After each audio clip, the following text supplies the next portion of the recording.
kita simak bersama sambutan Presiden Republik Indonesia. Kepada Yang Mulia Bapak Joko Widodo kami persilahkan.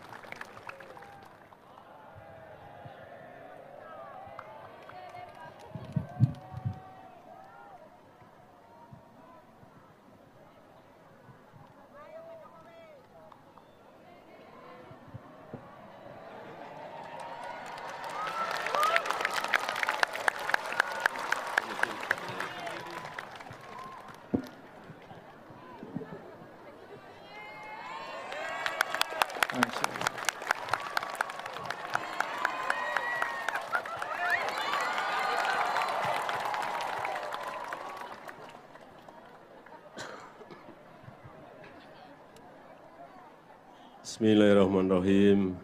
Assalamualaikum warahmatullahi wabarakatuh.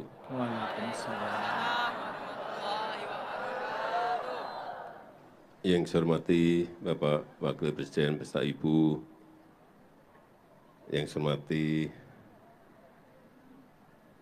para kiai sepuh dan ibu nyai, para habaib, para pimpinan pondok pesantren, para pimpinan majelis-majelis agama, para alim ulama, para menteri yang hadir, para santri yang saya cintai,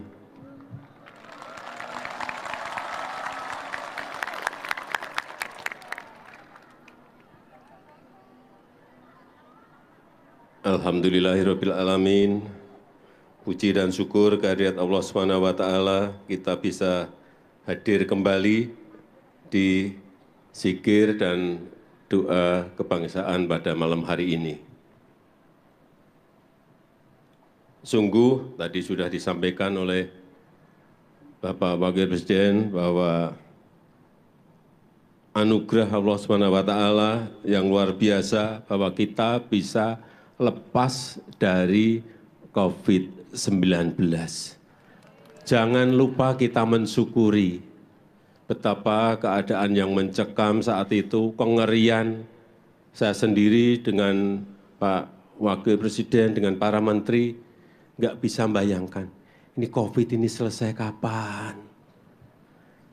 Tiap hari di jalan-jalan ambulan, nguing semuanya. Sudah selesai yang Omikron, ganti yang Delta. Terus nanti ganti apa lagi, kita ini tidak bisa menebak dan hanya bisa ikhtiar dan berserah diri kepada Allah SWT.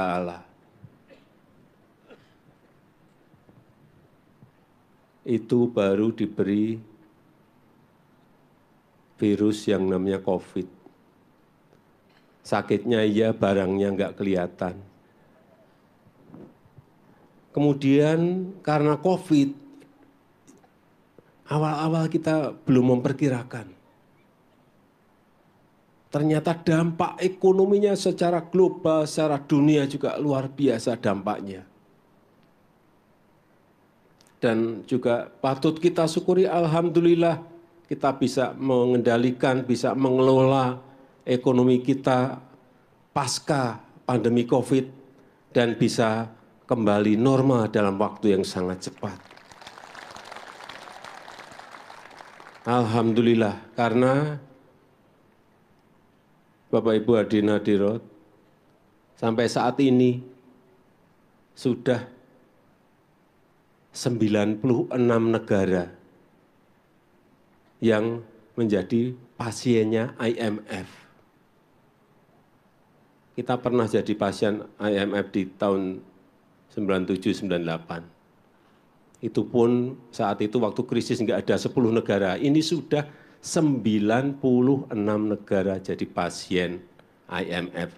Jangan ada yang tepuk tangan. Belum seperti tadi yang disampaikan oleh Bapak Presiden. Dibarengi lagi dengan krisis energi, dibarengi lagi dengan krisis pangan di mana-mana. Karena ada tambahan lagi setelah COVID, ada krisis ekonomi, ditambah lagi perang di Ukraina. Gandum yang dari Rusia biasanya keluar bisa 130 juta ton, tidak keluar sama sekali. Dari Ukraina biasanya 70 juta ton, tidak bisa keluar sama sekali. Sehingga harga gandum naik dan banyak kekurangan pangan di banyak negara. Energi juga sama, gas dan minyak karena perang juga naik begitu dahsyat. Gas di Eropa, di salah satu negara ada yang naik sampai 700%. 700%. Di sini bensin naik 10-20%, demonya 3 bulan. Itu 700%, Bapak Ibu bisa bayangkan. Sekali lagi, alhamdulillah. Patut kita syukuri, jangan lupa mensyukuri nikmat yang diberikan Allah Subhanahu wa taala kepada bangsa kita Indonesia. Ini semua bisa kita raih, bisa kita capai berkat kerja keras seluruh komponen bangsa kita. Berkat gotong royong seluruh lapisan masyarakat. Kita ingat saat Covid semua bekerja bergotong royong. Yang sakit ada yang ngirimi makanan, saya ingat itu. Yang sakit diisolasi tapi tetangganya mengirim buah-buahan. Inilah berkat gotong royong seluruh lapisan masyarakat, Covid bisa kita atasi. Dan tentu saja tidak lepas dari ketangguhan, kegigihan, kesabaran, tawakal kita bersama dalam menghadapi berbagai tantangan. Dan di mana akar dari semua itu adalah kepercayaan kita kepada Allah Subhanahu wa taala. Kita berserah diri dan juga berikhtiar. Dan kita juga patut bersyukur. Saya pernah baca ini di sebuah berita. Berdasarkan survei internasional, ini yang survei bukan orang Indonesia, tapi internasional, yang saya baca, 96% masyarakat Indonesia itu percaya kepada Tuhan. Dan angka ini adalah tertinggi di dunia. Alhamdulillah, tertinggi di dunia. Di atas negara-negara lain, baik di Afrika, Eropa, Amerika, dan bahkan di Timur Tengah. Di Turki itu angkanya 75%, kita 96%. Ini menjadi salah satu modal kuat kita sebagai sebuah bangsa karena kepercayaan kita kepada Allah Subhanahu wa taala.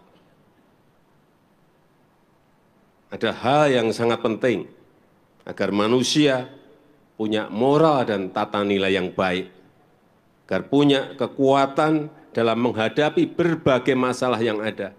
Masalah ke depan akan semakin kompleks dan semakin banyak. Punya kompas dalam hidup, ada kompasnya kalau kita percaya kepada Allah Subhanahu wa taala. Dan seperti tadi yang disampaikan oleh Bapak Wakil Presiden, melakukan hal yang baik, menghargai, dan saling tolong-menolong di antara kita. Dan memperkuat hablum minallah dan hablum minanas.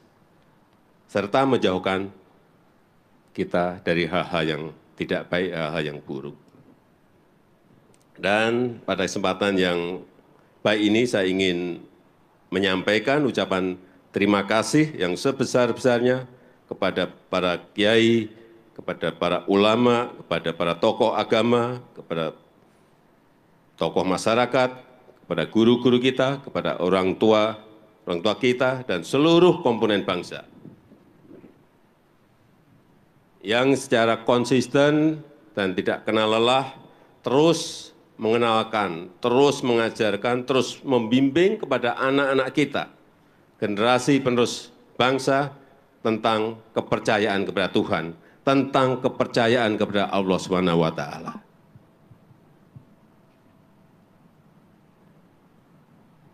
Dan pemerintah terus berkomitmen untuk mewujudkan kehidupan beragama yang baik, yang nyaman, toleran, dan kondusif sesuai dengan amanat Undang-Undang Dasar 1945. Marilah kita terus merawat kerukunan kita, merawat toleransi kita, sikap saling menghargai, sikap saling menolong, agar bangsa ini dapat menjadi bangsa yang bersatu, bangsa yang maju, bangsa yang baldatun, toibatun, warahun, ghafur.